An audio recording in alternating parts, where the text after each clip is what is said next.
hasn't happened yet. Yeah, there you go. Okay, great. Yes, you take this one currently off. Yeah. Right? Or do you leave that one on and you're saying this one is the greatest assuming ever? That this one's Don't you think recency awesome. bias is going to click on that anyway? Yeah, for sure. Really? Yeah. But this matchup hasn't technically happened yet. So. I mean, the game could be an absolute dud, I guess. Anything is I'm not possible. expecting possible. All right, so Marino versus Montana. Going to Bradshaw. Bradshaw, historically not a great quarterback. He won games. You know, I'm going to have to disagree with that. I was watching something the other day. I think Terry gets a bum rap a little bit.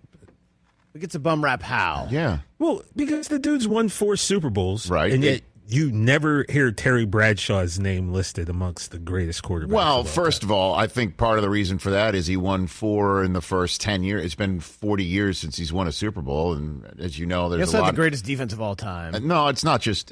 Yes, there was that too. I mean, but the team was awesome, right? It's been 40, but in the same way that when Madden went in the Hall of Fame, there had to have been.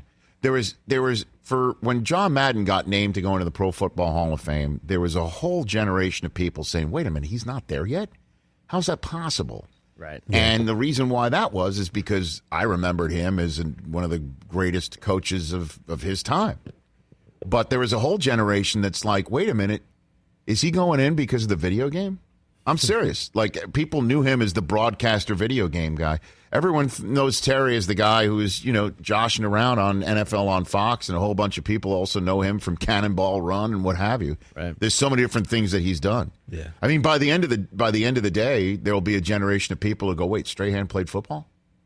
For sure. You know what I'm saying? Yeah, So I think there's a lot going on there. Also, when you look Terry. at his numbers, just specifically, not great. Dude, the only numbers- 2 more touchdowns than interceptions, 52% career But we completion put such a percentage. premium on winning championships. the numbers and you the guy cannot. won We 4 of them. We simply cannot compare the current day's numbers to No, those I days' understand, numbers. but you can't It's that compare simple. interception to touchdown ratio. Well, I mean, the number of people that are going to be like, "Well, how's Phillips going to get in the Hall of Fame just because Dan Fouts is in the Hall of Fame?" Fouts' numbers can't even compare to Phillips. Well, when Fouts retired, those numbers looked like Phillip Rivers' numbers compared to what was Fouts' generation. Yeah. Namath. I mean, the number of people that come up to me and say Namath shouldn't be in the Pro Football Hall of Fame, look at his numbers. It drives me freaking nuts. Don't open your mouth. Don't open your mouth. I mean, this thing works, right? Can I rebut You that? cannot tell the story of football without Joe He's got Willie you there, Namath. Chris. And I End totally of agree with story. you. I totally agree with you. You cannot. Totally agree with you. Everything that everybody hopes this Super Bowl in the state of Florida will be. I get it. Everybody's hoping it is just like the first Super Bowl ever in the state of Florida, when Namath shocked the world. Said he was going to do it. And Musburger's sitting there poolside. It's amazing. Okay, That's the greatest photo ever. Right. It's the greatest and photo the Jets of all time. got him in the AFL first. He signed with the merger happens because of Joe Namath. He's a very important All right. figure in history. Correct. And then he wins a Super Bowl. Joe Flacco. Stop won it. the Super Bowl. Oh, my God. I'm sorry, I didn't mean to get us off. I was watching this we'll take a break. documentary on the Steelers D the other day. 844-204-RICH is the number to dial. When we come back, the one and only great Jimmy Johnson here on the Rich Eisen Show with Malcolm Jenkins and the funny Rob Corddry still to come on a High Register Friday.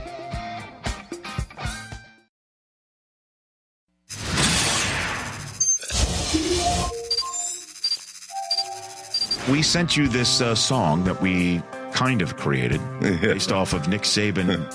He stepped to the podium. When was this? November, December? Chris was right around there. Yeah, early November. Yeah, he steps to the podium and he starts talking about how somebody who strolled past coming to the podium, they just had torn up jeans, ripped up jeans, holes in them. And I heard it and I said, you know what? If we set that to music, it sounds like a country music song. We figured, you know what? Since you are an award winner, you are as good as they come, man. You are, Trace. Don't worry. You're so humble. Let me talk about that. Well, So we figured we wrote the lyrics out. We wrote his soliloquy out for you, right? Do we have the lyrics there? I got it. Okay, you got it right there. Okay. Well, Anyway. No. Set it up however you wish. You got your own way of doing it. Here we go. Trace Atkins, everyone, on the Rich Eisen Show, doing Nick Saban's How Did We Get Here? I guess I just want to know how we got here. Not to offend anybody out there. but I just walked by some jeans, wore out jeans with holes in them, all cut up. I just remember when I was a kid in West Virginia, I was ashamed to go to school because my jeans were wore out. Only because we didn't have any better. Now they buy them that way, and I just want to know, how did we get here? Tell me, how did we get here? Don't understand these kids these days. Guess I never will. Somebody please tell me. How did we get here?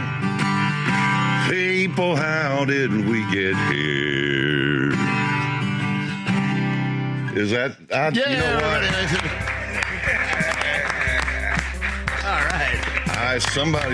My manager just a few minutes ago showed me the new laminate that we have for our tour this year. Because we didn't know what we were going to call this tour this year. So I hope there's no copyright infringement. My tour this year is going to be the How Did We Get Here tour.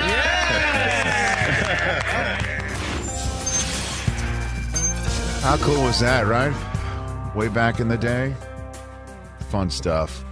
That was born out of a Nick Saban press conference where he just went off about some kid came up to him with the torn up jeans, holes in them. And I goes, how did we get here? And I said, that sounds like a country music song. And then Trace Adkins actually did it and then named his tour off of that. Super funny. We're influencers. Not just because we have 231,000 YouTube subscribers. Back here on the Rich Eisen Show, 844-204-RICH is the number to dial. All right, TJ Jefferson's very excited, so let's get right to him, right, Chris Brockman? Yeah, let's do it. Is the man on the phone? Yes, he is. He is a two-time Super Bowl champion head coach from back in his day with the Dallas Cowboys. Now he is, as we all know, with the NFL on Fox. Joining us, care of his friends at Michelob Ultra, is Jimmy Johnson. How are you, Coach? Rich, I'm doing great. Excellent. We're coming to the state of Florida, Jimmy. We're coming. I know you're South Florida. This is Tampa. We're coming. We're coming for Super Bowl 55. I can't wait. I wonder how you're sussing out this matchup here, just a couple of days removed from us coming.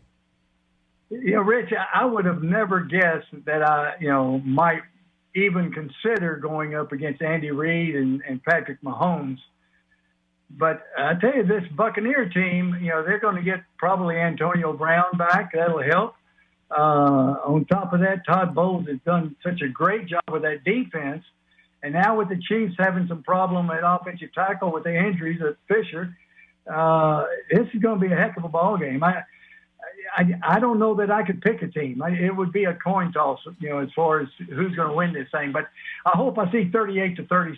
Well, you know what? I'll tell you this, Jimmy. We've never seen anybody like Brady. And if there's anybody that could start the conversation of saying, well, you might see somebody similar to him by the end of my run, it would be Mahomes. I'm wondering what you do think of Tom Brady and what we're seeing and how you could compute it compared to all the football you've seen in your life. In my mind, there's no question about either one of them. I think Tom Brady is the greatest quarterback that's ever played because of his record. Nobody's come close as far as the Super Bowls and the playoff wins. Having said that, I think Patrick Mahomes is the most talented quarterback I've ever seen. Maybe even more so than John Elway and Joe Montana or Terry Bradshaw. Patrick Mahomes is, when we did the Super Bowl last year and studying him, it's just unbelievable the things that he can do. He protects the football. He makes fantastic throws. He's mobile. He has great vision. He can see it. He throws a great deep ball. He is just so extremely talented. And he's 25 years old, Jimmy. It's kind of insane when you think about it. He's in his second Super Bowl. He just went to his third straight AFC championship game. He could go back-to-back and arrive as a back-to-back champion quarterback a year earlier in his career than Brady did. That's the whole thing about this game is, we might be talking about it decades from now. Like, this is when Brady and Mahomes went against each other. But we could also say if Mahomes comes just so close to Brady by the end of his career, this is the reason why he didn't catch him is because Brady got him in Super Bowl 55. It really is insane when you just put it all out on the table like that, Jimmy, you know? Yeah, I just don't see anybody catching Brady, including Mahomes. Now, I talked to Brett Veach about this here in the offseason. You know, the biggest thing is keeping that supporting cast, and I think they did a great job. You know, I know that some players, did some team-friendly contracts to try to stay together, but it's going to be really difficult for them to keep that team together with free agency. And so, that's the whole key. I mean, I don't care how talented a quarterback is, or how great he is. If he doesn't have the supporting cast, then he's going to struggle. Tom Brady, all of a sudden he was rejuvenated, but it sure helps having that defense that Todd Bowles has put together, or with Evans, with all the good receivers that they have, Gronkowski. So you got to have the supporting cast. I don't care how good you are. Jimmy Johnson here on the Rich Eisen Show. So with Deshaun Watson having requested a trade in Houston, and Houston introducing their new head coach, David Culley, today, there's obviously a situation, to use the phrase, that the Texans need to figure out with Watson, and the name that we keep hearing over and over and over again, if the Texans do eventually give Watson the exit visas he's asking for and how much of a haul they could get, Herschel Walker is the name we keep hearing over and over and over again. What would you counsel Houston to do? Obviously being somebody who knows what a franchise quarterback can do to change things around, but also knows how one particular trade with a huge haul can change things around as well. What would you counsel, Jimmy? Well, first of all, trades are so difficult, with the salary cap and with the compensation and, what it's going to do contract-wise, as far as Watson's contract. But the number one thing I would do, if I was David Culley, is I'd go knock on his door. I'd say, Deshaun, let's have a Michelob Ultra. Let's talk about this thing because we can work it out somehow, some way. I mean, I had a similar situation, when I had Troy Aikman and I drafted Steve Walsh. Well, that caused some tension between me and Troy. Well, Steve Walsh was there just for one reason, so I could trade him later for a 1, 2, and a 3 to New Orleans. But until I got rid of him, I mean, Troy wasn't real happy with me. I drafted my quarterback from Miami there. And so I went to Troy's home. I knocked on his door. We talked about things. And I set up a tropical fish tank, and we bonded. And so we worked it out. So if I was David Culley, I'd do whatever. I would put my ego aside, and I'd say, hey, Deshaun, let's work this thing out. We can be great right here with the Texans. So just putting it all together, are you suggesting David Culley go shop for a tropical fish tank and bring it to Deshaun Watson's house? Is that what you're saying, Jimmy? Have a Michelob Ultra and a tropical fish tank, and the deal is done. What do you mean by a tropical fish tank? Did you really bring some? What do you mean by that?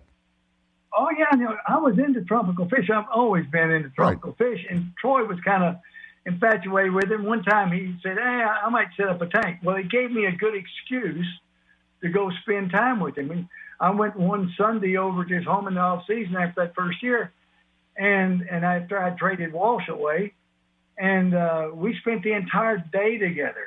And we went and shopped, and we set up his tank, and I put some fish in there, and it gave us a kind of an excuse for a conversation from then on. It bonded us, and obviously it was a lot more than just the tropical fish. Yes. But it gave us an excuse to spend time with each other, and to kind of soothe out any tension that he had because of the Walsh thing. When I had Walsh and Aikman, I couldn't play favoritism because that would diminish the trade value for Walsh. I couldn't come right out and say, hey, Troy's our guy forever and ever, because I wanted to trade Steve Walsh and try to get as much as I could for him. But it was a little bit of tension until I worked it out with the tropical fish. Isn't it amazing, Jimmy Johnson here, a few more minutes. Again, we'll talk Michelob Ultra a little bit more in a second. Isn't it amazing how it's decades later and it's still the same stories with quarterbacks who have their potential job threatened, even if it's not being threatened like you're just describing, but organizations have to have a public face and maybe a private face. And Aaron Rodgers bringing up his future Right. as soon as the game's over after a season in which he